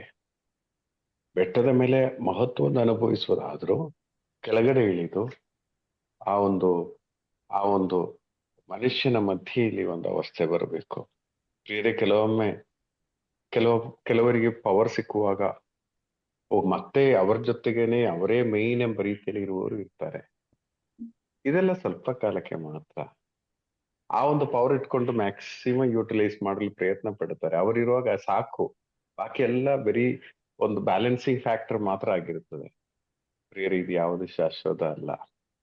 ನಮ್ಮ ಶಕ್ತಿಯಿಂದ ಬರುವ ಅಥವಾ ಮನುಷ್ಯನ ಶಕ್ತಿಯಿಂದ ನಮ್ಗೇನೋ ಲಭಿಸ್ತದೆ ಎಂಬ ರೀತಿಯಲ್ಲಿ ಯೋಚನೆ ಮಾಡುವುದು ಯಾವುದು ಶಾಶ್ವತವಲ್ಲ. ಅದೆಲ್ಲ ಟೆಂಪರರಿ ಆಗಿದೆ, ನಶಿಸಿ ಹೋಗುವ ಕಾರ್ಯ ಆಗಿದೆ. ಅದರಿಂದ ಈ ವಿಷಯಗಳಿಗಾಗಿ ಬೇರೆ ಮನುಷ್ಯರೊಂದಿಗೆ ನಿಷ್ಠೂರ ಆಗಲು ದಯವಿಟ್ಟು ಪ್ರಯತ್ನ ಪಡಬಾರದು. ನಿಮಗೆ ಪವರ್ ಇರ್ಲಿ, ಪವರ್ ಇಲ್ದೇ ಇರ್ಲಿ, ನಿಮ್ ಜೊತೆಗೆ ಪವರ್ ಇರುವವರು ಇರ್ಲಿ, ಇಲ್ದೇ ಇರ್ಲಿ, ಬೇರೆ ಮನುಷ್ಯರೊಂದಿಗೆ ನಿಷ್ಠೂರ ಆಗಲು ದಯವಿಟ್ಟು ಪ್ರಯತ್ನ ಪಡಿ. ನಮ್ಮಿಂದ ಆದಷ್ಟು ಪ್ರಾರ್ಥನೆ ಮಾಡಿ. ಒಂಥರ ಪವರ್ ಪೊಲಿಟಿಕ್ಸ್, ಟ್ಯಾಕ್ಟಿಕ್ಸ್ ಇದೆಲ್ಲ ಮಾಡಿ ಮಾಡಿ ಜೀವಿಸುವರು ಎಷ್ಟೋ ಜನ ಇದ್ದಾರೆ. ಏನು ಪ್ರಯೋಜನ ಇಲ್ಲ. ಸುಮ್ನೆ ಅವ್ರಿಗೆ ಆ ಒಂದು ಅವಸ್ಥೆಗೆ ನಿಲ್ಲದೆ ಪ್ರಾರ್ಥನೆಯಲ್ಲೇ ಇದ್ದ ಹಾಗೆ ಇದ್ದಿದ್ರೆ ಅವ್ರಿಗೆ ಶಾಶ್ವತವಾಗಿ ಉಳಿತಾ ಇತ್ತು. ಆದ್ರೆ ಸ್ವಲ್ಪ ಏನೋ ಪವರ್ ಬಂದ್ರು, ನೀವು ಅದು ಮಾಡಿ, ನೀವು ಇದು ಮಾಡಿ ಅಂತ ಹೇಳುವಾಗ ನಾವು ಇಬ್ಬರಿದ್ರೆ ಸಾಕು ಎಂಬ ರೀತಿ ಯೋಚನೆ ಮಾಡುವ ಅವಸ್ಥೆಗೆ ನಾವು ಹೋದರೆ ಪ್ರಿಯರೇ, ಪೇತ್ರನ ಹಾಗೆ ನಾವು ಇಲ್ಲೇ ಇರೋಣ, ಇದು ಇರುತ್ತದೆ ಅಂತೇಳಿ ಯಾವುದು ಶಾಶ್ವತ ಅಲ್ಲ. ಅದರಿಂದ ನಾವು ದೇವರನ್ನ ಆಶ್ರಯಿಸಿ, ದೇವರು ಆ ಒಂದು ಮಹತ್ವೀಕರಣ ಅವಸ್ಥೆ ಕರ್ಕೊಂಡು ಹೋಗ್ತಾ ಇದ್ರ, ನೀವು ಹೋಗಿ. ದೇವರು ಕೆಳಗಡೆ ಕರ್ಕೊಂಡು ಹೋಗ್ತಾ ಇದ್ರ, ಹೋಗಿ. ಆ ದೇವರಿಗೆ ಎಲ್ಲದಕ್ಕೂ ನಾವು ನೆನ್ನೆ ಜೆರೆಮಿಯ ನೋಡಿದ ಹಾಗೆ ದೇವರು ನಮ್ಮ ಜೀವನದಲ್ಲಿ ಮಾಡುವ ಎಲ್ಲದರಲ್ಲೂ ಅವರಿಗೊಂದು ಪ್ಲಾನ್ ಇದೆ. ಮಾತ್ರ ಅಲ್ಲ, ನಮ್ಗೆ ಎಲ್ಲಾ ವಿಷಯಗಳು ನೋಡಕ್ ಆಗಲ್ಲ. ದೇವರೆಲ್ಲ ಇಟ್ಟು ಸತ್ ನೋಡಿನೇ ಅವರು ಜಡ್ಜ್ ಮಾಡೋದು. ಸೊ ಅದರಿಂದ ದೇವರನ್ನ ಆಶ್ರಯಿಸೋಣ. ದಯವಿಟ್ಟು ಯಾವ ಮನುಷ್ಯರನ್ನು ಆಶ್ರಯಿಸಿ ಪ್ರಯೋಜನ ಇಲ್ಲ. ಎಷ್ಟೇ ಅಧಿಕಾರಿ ಇರುವ ವ್ಯಕ್ತಿ ಆದರೂ ಅವರನ್ನು ಆಶ್ರಯಿಸಿದ್ರೆ ಅವರ ಅಗತ್ಯ ಮುಗಿಯುವವರೆಗೇನೆ ಅದಾದ್ಮೇಲೆ ಮುಗೀತು. ಅದರಿಂದ ದೇವರನ್ನು ಆಶ್ರಯಿಸಲು ಪ್ರಯತ್ನ ಪಡಿರಿ. Praise the lord. Okay, so ಈಗ ಕೆಳಗಡೆ ಇಳಿದು ಬಂದ್ರು. ಸೊ ಒಂದು ಅರ್ಥ ಮಾಡಿ, ನಮಗೆ ಎಕ್ಸ್ಪೀರಿಯನ್ಸ್ ಇದೆ, ನಮಗೆ ಶಕ್ತಿ ಇದೆ, ನಾನು ಪ್ರಾರ್ಥನೆ ಮಾಡಿದಾಗ ಇದು ಸಂಭವಿಸ್ತದೆ, ಇದೊಂದು ಭ್ರಮೆ ಆಗಿದೆ ಪ್ರಿಯರೇ. ದೇವರು ಕೃಪೆಯನ್ನು ಕೊಡದೆ, ದೇವರ ಜೊತೆಗೆ ಅಂಟಿಕೊಂಡು ನಿಲ್ಲದೆ, ದೇವರನ್ನು ಆಶ್ರಯಿಸದೆ ಇದ್ದರೆ ನಾವು ಏನೆಲ್ಲಾ ಹಿಂದಿನ ಕಾಲದಲ್ಲಿ ಮಾಡಿದ್ರು ಅದ್ಯಾವುದು ನಡಿಬೇಕಂದ್ರೆ ಇಲ್ಲ. ಎಲ್ಲಾ ವಿಷಯದಲ್ಲೂ ದೇವರನ್ನು ಆಶ್ರಯಿಸಬೇಕು. Price the lord. ದೇವರನ್ನ ಆಶ್ರಯಿಸಿ ಅದೊಂದೇ ನಮಗೆ ಬೇಕಾಗಿರೋದು. ಎಲ್ಲ ಕಾರ್ಯದಲ್ಲೂ ಏನೇ ಆದರೂ ಆ ದೇವರನ್ನೇ ಅಂಟಿಕೊಂಡು ನಿಲ್ಲುವ ಕಾರ್ಯ. ಪ್ರಿಯರೇ, ಈಗ ಆ ತಂದೆಯ ವಿಶ್ವಾಸ ನೋಡಿ. ತಂದೆಯ ವಿಶ್ವಾಸ ಏನಿದೆ, ಏನೇ ಆದ್ರೂ ಯೇಸು ಸ್ವಾಮಿ ಸೌಖ್ಯ ಕೊಡ್ತಾರೆ. ಶಿಷ್ಯರಿಂದ ಟ್ರೈ ಮಾಡಿ ಆಗಿತ್ತು, ನಡೆಯಲಿಲ್ಲ, ಯೇಸುವಿನ ಹತ್ತಿರಕ್ಕೆ ಕರ್ಕೊಂಡು ಹೋಗ್ತಾ ಇದ್ದಾರೆ. ಹಾಗಾದ್ರೆ ಪ್ರಿಯರೇ, ನಾವು ಸಹ ನಮ್ಮ ವಿಷಯಗಳು ದೇವರ ಹತ್ತಿರಕ್ಕೆ ಕರ್ಕೊಂಡು ಹೋಗೋಣ. ಯೇಸು ಸ್ವಾಮಿ ಹತ್ತಿರಕ್ಕೆ ಕರ್ಕೊಂಡು ಹೋಗೋಣ. ಯೇಸು ಸ್ವಾಮಿಗೆ ಅದಕ್ಕೆ ಒಂದು ಉತ್ತರವಿದೆ. ಮನುಷ್ಯನಿಗೆ ಹೇಳಿ ಏನ್ ಪ್ರಯೋಜನ ಇಲ್ಲ. ನಾವಾಗಿ ಸೆಟ್ರೈಟ್ ಮಾಡಿ ಏನ್ ಪ್ರಯೋಜನ ಇಲ್ಲ. ನಾವೇ ರೆಡಿ ಮಾಡಿ ನಾವೇ ಸೊಲ್ಯೂಷನ್ ಕಂಡುಹಿಡಿದು ಏನ್ ಪ್ರಯೋಜನ ಇಲ್ಲ. ಪ್ರಿಯರೇ, ಯೇಸುವಿನ ಹತ್ತಿರಕ್ಕೆ ಕರ್ಕೊಂಡು ಹೋಗೋಣ. ಯಾವುದೇ ವ್ಯಕ್ತಿ ಆದರೂ, ಯಾವುದೇ ಸಿಚುವೇಶನ್ ಆದರೂ ಯೇಸುವಿನ ಹತ್ತಿರಕ್ಕೆ ಕರ್ಕೊಂಡು ಹೋಗಿ. ಅವರಿಗೆಲ್ಲದಕ್ಕೊಂದು ಸೊಲ್ಯೂಷನ್ ಇದ್ದೇ ಇರ್ತದೆ. ಖಂಡಿತವಾಗಿಯೂ ಅವರಿಗೊಂದು ಸೊಲ್ಯೂಷನ್ ಇದ್ದೇ ಇರ್ತದೆ. ಸೊ ಅದರಿಂದ ನಮ್ಮ ಕುಟುಂಬಗಳ ಅವಸ್ಥೆ ಇರಬಹುದು, ನಮ್ಮ ಸಮಾಜದ ಅವಸ್ಥೆ ಇರಬಹುದು, ನಮ್ಮ ಪ್ರೇಯರ್ ಗ್ರೂಪ್ಗಳ ಅವಸ್ಥೆ ಇರಬಹುದು, ಏರುಪೇರು ಇದ್ದೇ ಇರುತ್ತದೆ. ಆದ್ರೆ ಪ್ರಿಯರೇ, ಮನುಷ್ಯನ ಹತ್ರಕ್ಕೆ ಹೋಗಿ ಅವರು ಹೀಗಿದ್ದಾರೆ, ಇವರು ಹೀಗಿದ್ದಾರೆ, ಮನುಷ್ಯನಿಂದ ಏನಾದ್ರೂ ಒಂದು ಸೊಲ್ಯೂಷನ್ ಸಿಗ್ತದೆ, ಒಂದು ಫಿಟ್ಟಿಂಗ್ಸ್ ಮಾಡೋಣ, ಈಗ ಬಿಟ್ರೆ ಸರಿ ಇಲ್ಲ, ಈ ತರ ಮಾನುಷಿಕವಾದ ಚಿಂತೆಗಳಲ್ಲೇ ನಾವು ನಡೆಯೋದಾದ್ರೆ ಪ್ರಿಯರೇ, ಪೆಟ್ಟು ನಮಗೇನೆ ಲಭಿಸುವುದು. ಯೇಸುವಿನ ಬಳಿಗೆ ಕರ್ಕೊಂಡು ಹೋಗೋಣ. ಜನರ ಹತ್ರ ಹೋಗಿ ಕಂಪ್ಲೇಂಟ್ ಹೇಳಿನೂ ಪ್ರಯೋಜನ ಇಲ್ಲ. ಅವರು ಏನು ಸರಿ ಇಲ್ಲ, ಇವರೇ ಸರಿ ಇಲ್ಲ, ನೋಡಿ ನಮ್ಗೆ ಹಾಗಾಯ್ತು ಹೀಗಾಯ್ತು. ಪ್ರಿಯರೇ, ಬೇಡ. ನಿಮ್ಗೆ ಒಂದು ವೇಳೆ ಯಾವ್ದಾದ್ರು ರೀತಿಯಲ್ಲಿ ನೀವು ತಪ್ಪು ಮಾಡದಿದ್ರು, ನಿಮ್ಗೆ ನೋವು ಬಂದಿದ್ರೆ, ಆ ಸಮಯದಲ್ಲೂ ಸಹ ಪ್ರಿಯರೇ, ಮನುಷ್ಯನ ಹತ್ರ ಹೋಗಿ ಸ್ವಲ್ಪ ಸಾಂತ್ವನಕ್ಕಾಗಿ, ಮನುಷ್ಯನ ಹತ್ರ ಹೋಗಿ ಸ್ವಲ್ಪ ಇನ್ಫ್ಲೂಯೆನ್ಸ್ ಮಾಡಕ್ಕಾಗಿ ದಯವಿಟ್ಟು ಹೋಗ್ಬೇಡಿ. ನಿಮ್ಗೆ ಯಾವ ಸಾಂತ್ವನೂ ಲಭಿಸಲ್ಲ. ಅವರು ಈ ಚಾನ್ಸ್ ಅನ್ನು ಉಪಯೋಗಿಸಿ ಬೇರೆಯವರನ್ನು ಅಮುಕ್ಕಲು ಪ್ರಯತ್ನ ಪಡುವ ಅವಸ್ಥೆ ಬರುತ್ತೆ. ದೇವರ ಬಳಿಗೆ ಹೋಗೋಣ. ಅವರಿಗೆ ಮಾತ್ರನೇ ನಮ್ಮ ಬಗ್ಗೆ ಸಮ್ ಟೋಟಲ್ ಆಗಿರುವ ಐಡಿಯಾ ಇರುವವರು. ದೇವರ ಬಳಿಗೆ ಹೋಗೋಣ. ಏನೇ ವಿಷಯ ಆದ್ರೂ ಅವರಿಗೊಂದು ಸೊಲ್ಯೂಷನ್ ಇದ್ದೇ ಇರುತ್ತದೆ.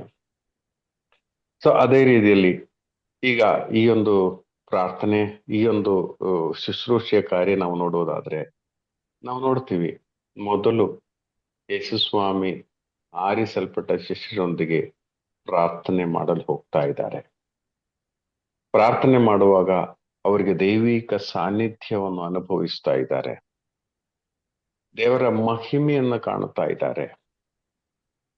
ಪಿತನ ಸ್ವರವನ್ನು ಅವರು ಕೇಳುತ್ತಾ ಇದ್ದಾರೆ. ಅದರಲ್ಲಿ ಅವರಿಗೆ ವಿಶ್ವಾಸ ಉಂಟಾಗ್ತಾ ಇದೆ. ಅದಾದ್ಮೇಲೆ ನೆಕ್ಸ್ಟ್ ಏನು, ನಾವು ಆ ಅವಸ್ಥೆಯಿಂದ ಇಳಿದು ಬೇರೆಯವರ ನೋವಿನೆಡೆಗೆ ನಾವು ಹೋಗ್ಬೇಕು, ಅವರಿಗೆ ಸೇವೆ ಮಾಡಬೇಕು. ಪ್ರಿಯರೇ, ಡಿಸೈಬಲ್ಶಿಪ್ ಅಂದ್ರೆ ಇದೇನೆ. ಮತ್ತೊಮ್ಮೆ ನಾವು ಪ್ರಾರ್ಥನೆ ಮಾಡಬೇಕು. ಪ್ರಾರ್ಥನೆ ಮಾಡುವಾಗ ದೇವರ ಸಾನ್ನಿಧ್ಯವನ್ನು ಅನುಭವಿಸ್ತೀವಿ, ದೇವರ ಮಹತ್ವವನ್ನು ಕಾಣುತ್ತೇವೆ, ಪಿತಾ ದೇವರ ಸ್ವರವನ್ನು ಕೇಳುತ್ತೇವೆ, ಯೇಸುವಿನ ಸ್ವರವನ್ನು ಕೇಳುತ್ತೇವೆ. ಅದರಲ್ಲಿ ನಮಗೆ ವಿಶ್ವಾಸ ತುಂಬಿ ಬರುತ್ತೆ.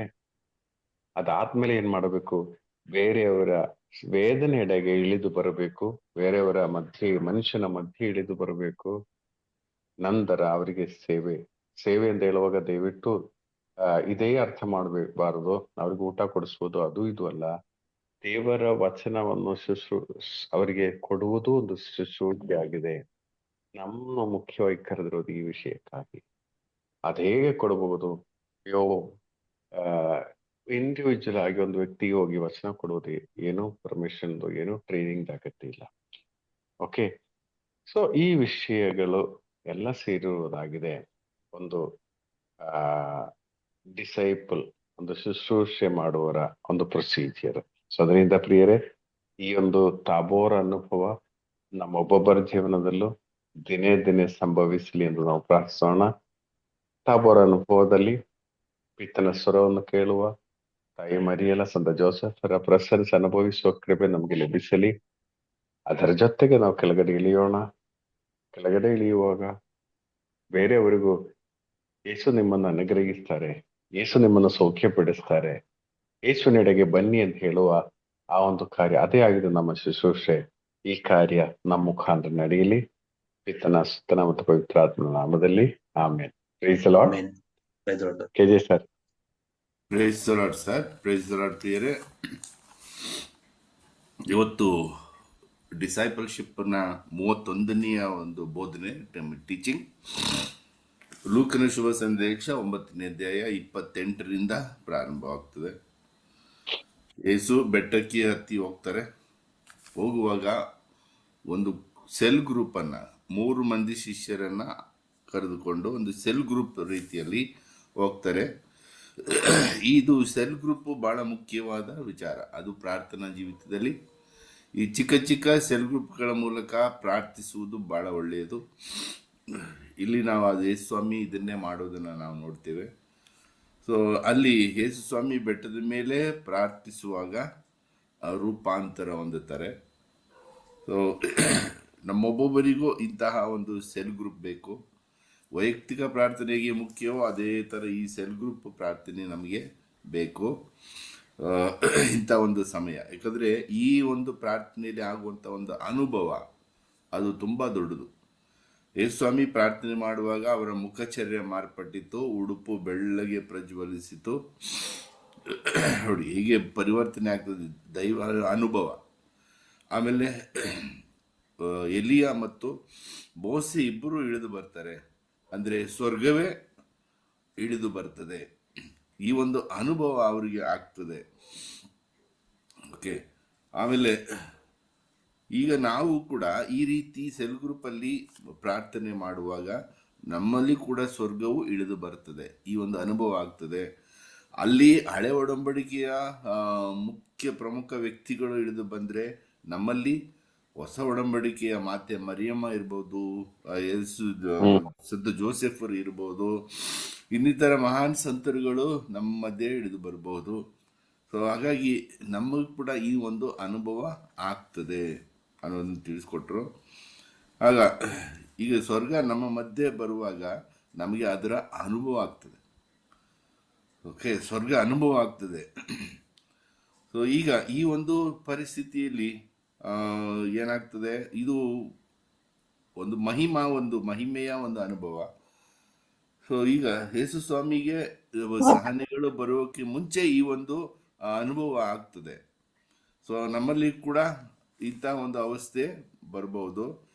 ಸೊ ಈಗ ಈ ಒಂದು ಮಹಿಮೆಯ ಆ ಒಂದು ಭಾಗ ನಮ್ಮಲ್ಲಿ ಯಾವಾಗಲೂ ಇರಬೇಕು ಅಂತೇನಿಲ್ಲ. ಅದು ಒಂದು ಸುಮ್ಮನೆ ನಮಗೆ ಒಂದು ದರ್ಶನವಾಗಿ ಅದು ನಮಗೆ ಉಪಯೋಗ ಆಗ್ತದೆ. ನಾವು ಹಾಗೆ ಈ ಒಂದು ಸಂದರ್ಭದಲ್ಲಿ ಇನ್ನೊಬ್ಬರು ವ್ಯಕ್ತಿ ಇಳಿದು ಬರ್ತಾರೆ ಬೆಟ್ಟದ ಮೇಲೆ, ಅದೇ ಪಿತದೇವರು ಇಳಿದು ಬಂದು ಸ್ವತಃ ಅವರೇ ಮಾತನಾಡ್ತಾರೆ. ಓಕೆ, ಇಲ್ಲಿ ಯಾಕೆ ಅಂತ ಹೇಳಿದ್ರೆ ಅಲ್ಲಿ ಶಿಷ್ಯರು ಇದನ್ನೆಲ್ಲ ನೋಡುವಾಗ ಅವರಿಗೆ ಇದೇ ಅನುಭವದಲ್ಲಿ ಇರಬೇಕು ಅನ್ನೋ ಒಂದು ಭಾವನೆ. ಅದಕ್ಕಾಗಿ 3 ಗುಡಾರಗಳನ್ನು ಕಟ್ಟೋಣ ಅಂತಾರೆ. ಬಹುಶಃ ಈ ಒಂದು ಕಲ್ಪನೆ ಸ್ವರ್ಗಕ್ಕೂ ಇಷ್ಟ ಆಗಲಿಲ್ಲ ಅನಿಸುತ್ತೆ. ಅದಕ್ಕೆ ಮೋಡ ಬಂದು ಮರೆಯಾಗ್ತದೆ. ಪಿತೃದೇವರಲ್ಲಿ ಮಾತನಾಡ್ತಾರೆ, ಇವತ್ತನೇ ನನ್ನ ಪರಮ ಪ್ರಿಯನು, ಅಪಾರ ಮೆಚ್ಚುಗೆಯ ಪಾತ್ರನು. ಸೊ ನಾವು ಪ್ರಾರ್ಥನೆ ಮಾಡುವಾಗ ನಮಗೂ ಕೂಡ ಇದೇ ಒಂದು ಅನುಭವ ಆಗ್ತದೆ. ಪಿತನು ನಮ್ಮೊಂದಿಗೆ ಮಾತನಾಡ್ತಾರೆ. ಸೊ ನಮ್ಮ ಪ್ರಾರ್ಥನೆಯಲ್ಲಿ ಇದೇನೆ ನಡಿಬೇಕು. ಈ ಒಂದು ಅನುಭವ ನಮಗೆ ಆಗಬೇಕು. ಸೊ ಈ ಒಂದು ಅನುಭವ ನಮ್ಮಲ್ಲಿ ಆಗ್ತಾ ಇದೆಯಾ? ಈಗ ಜೊತೆಯಲ್ಲಿದ್ದ ಶಿಷ್ಯರು ಅವರು ಗುಡಾರಗಳನ್ನು ಕಟ್ಟುವಾಗ, ಗುಡಾರಗಳನ್ನು ಅಂದರೆ ಆ ಒಂದು ಅವಸ್ಥೆಯಲ್ಲಿ ಯಾವಾಗಲೂ ಇರಲಿಕ್ಕೆ ಸಾಧ್ಯ ಇಲ್ಲ. ಕೆಳಗಡೆ ಹಿಡಿದು ಬರಲೇಬೇಕು. ಯಾಕಂದರೆ ಅಲ್ಲಿ ಪ್ರಾರ್ಥನೆಯಲ್ಲಿ ತಾವರ್ ಬೆಟ್ಟದಲ್ಲಿ ಏನು ಅನುಭವ ಪಡ್ಕೊಳ್ತಾರೆ ಆ ಅನುಭವ ನಮ್ಮಲ್ಲಿ ಇರಬೇಕು. ಆ ಅನುಭವವನ್ನು ಇಟ್ಕೊಂಡು ನಾವು ಕೆಳಗಡೆ ಬರಬೇಕು. ಕೆಳಗಡೆ ಬಂದಾಗ ಅಲ್ಲಿ ಮತ್ತೆ ಸೇವಾ ಕಾರ್ಯಗಳು ನಡಿಬೇಕು. ಸೊ ಉಳಿದ ಶಿಷ್ಯರು ಅಲ್ಲಿ ಏನು ಮಾಡ್ತಾ ಇದ್ರು, ಅಲ್ಲಿ ಅವರಲ್ಲಿ ಒಂದು ಗೊಂದಲ ಏರ್ಪಟ್ಟಿತ್ತು. ಯಾರು ಮುಖ್ಯ, ಯಾರು ಮೇಲು, ಯಾರು ಕೀಳು ಅನ್ನೋದು. ಸೊ ಅಂಥ ಸಂದರ್ಭದಲ್ಲಿ ಒಬ್ಬ ತಂದೆ ತನ್ನ ಮಗನನ್ನ, ದೇವಪೀಡಿತ ಮಗನನ್ನ ಕರ್ಕೊಂಡು ಬರ್ತಾನೆ. ಸೊ ಆ ಅವಸ್ಥೆಯಲ್ಲಿ ನೋಡಿ ಆ ಶಿಷ್ಯರು ಬಹಳ ಹುಮ್ಮನಸ್ಸಿನಿಂದ ಮುಂದೆ ಹೋಗ್ತಾರೆ. ಅವರನ್ನ ಪ್ರಾರ್ಥನೆ ಮಾಡೋಣ, ಸರಿಪಡಿಸೋಣ ಅಂತ. ಆದರೆ ಅವರ ಮನಸ್ಥಿತಿ, ಅವರ ಆತ್ಮದ ಸ್ಥಿತಿಯನ್ನ ನೋಡುವಾಗ ಅವರಲ್ಲಿ ಪರಿಶುದ್ಧತೆ ಕೊರತೆ. ಹಾಗಾಗಿ ಅಲ್ಲಿ ಸೌಖ್ಯ ನಡೆಯೋದಿಲ್ಲ. ಸೊ ಹಾಗಾಗಿ ಇಲ್ಲಿ ನಾವು ಯಾವಾಗಲೂ ಮನುಷ್ಯರನ್ನು ಆಶ್ರಯಿಸಬಾರದು, ದೇವರನ್ನು ಮಾತ್ರ ಆಶ್ರಯಿಸಬೇಕು ಅನ್ನುವ ಒಂದು ಮುಖ್ಯವಾದ ಪಾಯಿಂಟನ್ನು ನಮಗೆ ತಿಳಿಸ್ಕೊಟ್ಟಿದ್ದಾರೆ. ಸೊ ಯಾವುದೇ ಅಧಿಕಾರ, ಯಾವುದೇ ಅಂತಸ್ತು ಏನೇ ಇರಲಿ, ಯಾವುದೇ ಮನುಷ್ಯನನ್ನು ನಾವು ಅವಲಂಬಿಸಲೇಬಾರದು. ಎಲ್ಲವನ್ನು ಬಲ್ಲ ದೇವರನ್ನು ಮಾತ್ರ, ಯೇಸುಸ್ವಾಮಿಯನ್ನು ಮಾತ್ರ ನಾವು ಅವಲಂಬಿಸಬೇಕು ಅಂತ. ಈಗ ಶಿಷ್ಯರಿಂದ ನಡೆಯದ ಕಾರ್ಯ ಎಲ್ಲಿ ನಡೀತದೆ? ಯೇಸುಸ್ವಾಮಿಯ ಮೂಲಕ ನಡೀತದೆ. ಯಾಕಂದರೆ ಯೇಸುಸ್ವಾಮಿ ಆ ತಾಬೋರ್ ಬೆಟ್ಟದ ಅನುಭವದಲ್ಲಿದ್ದರು, ಪರಿಶುದ್ಧತೆ ಇತ್ತು, ಸ್ವರ್ಗದ ಅನುಭವ ಇತ್ತು ಅವರಿಗೆ. ಸೊ ಅದನ್ನೇ ಅವರು ಉಪಯೋಗಿಸಿ ಮುಂದೆ ಅಲ್ಲಿ ಸೌಖ್ಯವನ್ನು ಕೊಡ್ತಾರೆ. ಈಗ ಮೊದಲು ಯೇಸುಸ್ವಾಮಿ ಸೆಲ್ ಗ್ರೂಪಲ್ಲಿ ಪ್ರಾರ್ಥನೆ ಮಾಡ್ತಾರೆ, ಸ್ವರ್ಗದ ಅನುಭವನ ಪಡಿತಾರೆ, ಪಿತನ ಸ್ವರವನ್ನು ಆಲಿಸ್ತಾರೆ. ಸೊ ಅದರಿಂದ ಪ್ರಭಾವಿತರಾಗಿ ಅವರು ಕೆಳಗೆ ಬರುವಾಗ ಸೇವಾ ಕಾರ್ಯ ಇನ್ನೂ ಉತ್ತಮವಾಗಿ ನಡೀತದೆ, ಸೌಖ್ಯ ತಾನಾಗಿಯೇ ಬರ್ತದೆ ಅಲ್ಲಿ. ಸೊ ಇಂತಹ ತಾಬೋರ್ ಅನುಭವ ನಮ್ಮ ಪ್ರತಿಯೊಂದು ಪ್ರಾರ್ಥನೆಯಲ್ಲಿಯೂ ಇರಬೇಕು. ನಾವೇನು ಮಾಡ್ತೀವಿ ಅಂದರೆ ಪ್ರತಿದಿನ ಈ ತಾಬೋರ್ ಬೆಟ್ಟ ಮರಿಯನ್ ಪ್ರಾರ್ಥನೆಗೆ ಬರ್ತೀವಿ, ಅನುಭವನ ಪಡ್ಕೊಳ್ತೀವಿ. ಆದರೆ ಅಲ್ಲೂ ನಿಲ್ಲಲ್ಲ, ಇಲ್ಲಿ ಕೆಳಗಡೆ ಬಂದಾಗ ಇಲ್ಲೂ ಏನೂ ನಡೆಯಲ್ಲ. ಇಂಥ ಒಂದು ಪರಿಸ್ಥಿತಿಯಲ್ಲಿ ಇರ್ತೀವಿ. ಸೊ ಇದು ಇರಬಾರ್ದು. ನಾವು ನಿಜವಾದ ಒಂದು ಶಿಷ್ಯತ್ವಕ್ಕೆ ನಾವು ಬರಬೇಕು ಅನ್ನೋದನ್ನು ತಿಳಿಸ್ಕೊಟ್ಟಿದ್ದಾರೆ. Thank you so much sir. Praise the lord.